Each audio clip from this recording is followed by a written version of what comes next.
2022년 새해가 밝아버렸습니다. 나이도 한 살 더 먹어버리고 새해를 맞이하여 제가 나름 건강검진을 받고 왔습니다. 모든 건강이 다 중요하겠지만 또 제가 요거 또 비싸게 주고 샀거든요. 수술한 지 이제 1년 정도 경과가 됐더라고요. 촬영일 기준으로 오늘이 433일차입니다. 수술 여부에 관계없이 이제 여성이라면 한 번쯤 검진을 해주는 게 좋은데 저는 뭐 보형물은 잘 있는지 겸사겸사 이렇게 들여다보고 왔습니다. 보형물은 세빈 마이크로 텍스처 하이 프로파일 365cc를 넣었었고요. 초음파 비용은 20만 5천 원이 들었습니다. 검사하는데 한 5분 정도밖에 안 걸리더라고요. 5분에 20만 원이면 조금 아깝다라는 느낌이 들 수도 있는데 결과적으로 구형 구축의 부작용 없이 정말 예쁘게 자리를 잘 잡았다고 합니다. 초음파 기기로 이제 요리조리 이렇게 누르면서 보거든요. 근데 구축이 왔다 하면 그 보형물이 찌그러져서 이렇게 막 주름 잡힌 게 보인다고 하더라고요. 저는 굉장히 예쁘게 아무 이상 없이 잘 자리가 잡혀 있었고 구축은 나중에라도 올 수도 있다고 하는데 어차피 생기는 사람들은 그 수술한 지 얼마 안 돼서부터 그 구축 징조가 보이기 시작한다고 하더라고요. 아무튼 저는 1년이 지났는데도 그런 이상 없이 깨끗하게 자리를 잘 잡고 있다고 하니 구축이 올 확률은 조금 줄어든 게 아닌가 싶습니다. 그리고 이제 선생님이 꿀팁을 하나 주셨는데 서 있을 때는 그 중력에 의해서 자연스럽게 이제 아래로 좀 이렇게 처지는데 이렇게 누우면 이렇게 옆으로 퍼지거든요. 그래서 그런 모양의 변형이나 퍼짐을 예방해주기 위해서 스포츠브라든 속옷을 착용하고 자는 게 좋다고 하더라고요. 근데 막 너무 타이트하지는 않아도 되고 이렇게 뭐 옆으로 퍼지는 것만 약간 이제 방지해주는 정도만 해도 충분하다고 합니다. 치아 교정하신 분들 안쪽에 유지 장치 평생 하잖아요. 저도 지금 하고 있는데 뭐 그런 느낌으로다가 이해하시면 좀 쉬울 것 같아요. 그리고 0.5cm의 혹이 발견이 됐는데 수술하기 전 검사 때 기록을 보니까 그때는 왼쪽에 자리하고 있었는데 이번에는 왼쪽 거는 없어지고 이제 오른쪽에 하나가 또 살이 생겼더라고요. 그런 거는 있다가도 없어지고 없다가도 생기는 거라 크게 걱정 안 해도 된다고 하셨고 그리고 가슴 수술 1년차 여러분이 궁금하신 점 제가 무려 인스타 DM으로 받지는 않았고요. 저도 수술 전후로 후기들을 찾아봤었거든요. 제가 또 그때 궁금했던 게 여러분들이 지금 궁금해하시는 게 아닐까 싶어서 내용을 조금 정리를 해봤습니다.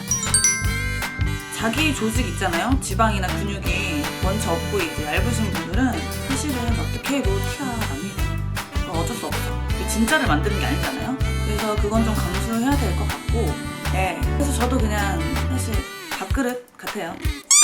게다가 제가 제 몸에 최대치를 넣었고 모양도 하이 프로파일 지름은 좁지만 위로 솟은 그런 보형물을 넣었기 때문에 예, 뭐 저는 그렇네요. 그리고 누워있을 때는 이게 살짝 자연스럽게 조금 퍼지긴 합니다. 그래도 밥그릇이다. 뭐 내가 누워서 내 가슴 감상할 거 아니잖아요. 근데 뭐 끽해봐야 뭐 결혼했으면 남편이나 뭐 아니면 남자친구나 가끔 보겠지. 이거 옷 입을 때 예쁘면 된 거 아닙니까? 촉감은 이제 뭐 수술 직후 다르고 개월마다 다르고 연차마다 다르다고 하기는 하는데 거의 수술 초반에는 살이 늘어나지가 않았으니까 아직은 보형물이 되게 막 구겨져 있는 게 겉에서도 좀 보였어요. 근데 이제 시간이 흐르면서 제 조직이 늘어날 거 아니에요? 그렇게 살성이 풀리면서 모양도 촉감도 자리를 잡고 하는데 근데 확실히 몇 개월 정도 지났을 때보다 이제 1년이 지난 지금이 좀 더 촉감이 부드럽고 좋기는 합니다. 하지만 아까도 말했다시피 제 조직 자체가 얇고 너무 없는 데다가 제 몸에 최대치를 넣다 보니까 좀 자연스러운 몰캉몰캉보다는 탱탱합니다. 굉장히 속이 꽉 차있는 느낌? 여기서 사실 더 좋아질지는 모르겠어요. 점점 더 좋아졌다는 후기도 본 것 같은데 저는 아무래도 한계가 아닐까.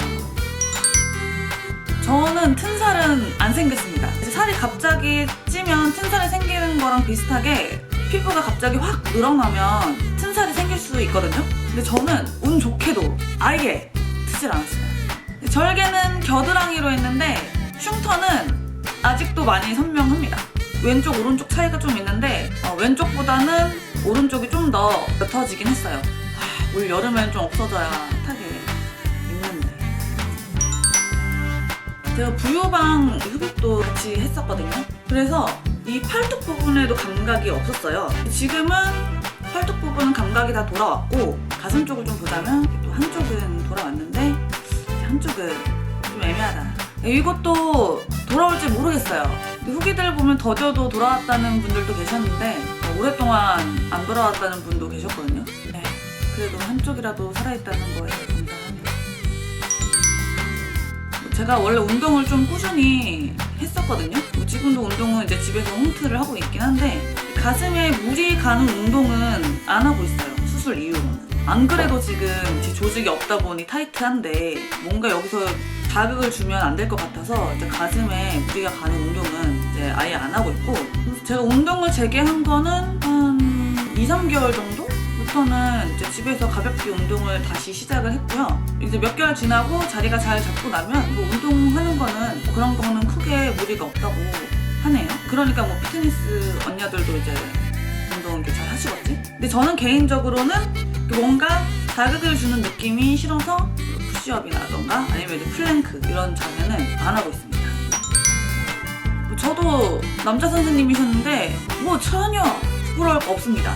위에 상의 탈의할 때 실장 언니들도 같이 들어와 있기 때문에 뭐 부담스럽거나 뭐 혹여나 위험하다거나 저는 그런 거 전혀 없었습니다. 저는 오히려 더 잘 봐주십사 하고 이렇게 어깨를 이렇게 당당히 펼쳤는데 수술 전후로도 몇 번 탈의를 해야 되는데 혹시 그게 좀 불편하시다 하시는 분들은 잘하시는 여자 선생님 찾아서 수술하시면 될 것 같아요.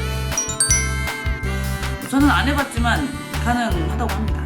이렇게 모유 수유 중에 부용물이 터진 걸 모르고 모유 수유를 하다가 그게 애기 입으로 그대로 들어갔다는 되게 안타까운 뉴스가 있었는데 그게 그 당시 부용물이 조직에 잘 스며드는 고분자성 실리콘이었어서 유선을 타고 애기 입으로까지 들어가게 된 거죠. 근데 요즘 실리콘은 굉장히 응축된, 되게 응집력이 좋은 그런 실리콘이라 터져도 그 모양 그대로 유지를 잘해서 스며들 일이 없다고 하네요. 그리고 수술 방법 중에 최대한 흉터가 안 보이게끔 그 유륜 절개를 해서 수술하는 방법이 예전에는 사용됐었는데 그 방법으로 하게 되면 유선을 비집고 넣어야 되다 보니까 그 수술 방법을 했을 때 모유수유가 불가능한 경우가 종종 있었다고 하는데 요즘에는 뭐 특별한 경우가 아니고서는 유륜 절개로 수술을 하지 않는다고 하니까 그건 딱히 걱정 안 하셔도 될 것 같고 이거는 제 피셜 아니고 제 의사쌤 피셜.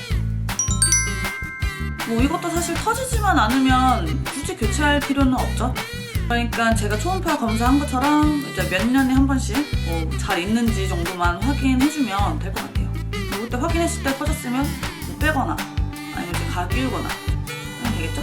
자, 오늘은 가슴 수술 1년 경과 후기를 들고 왔는데 저희 엄마가 초반에 수술하기 전에 엄청 반대를 했어요.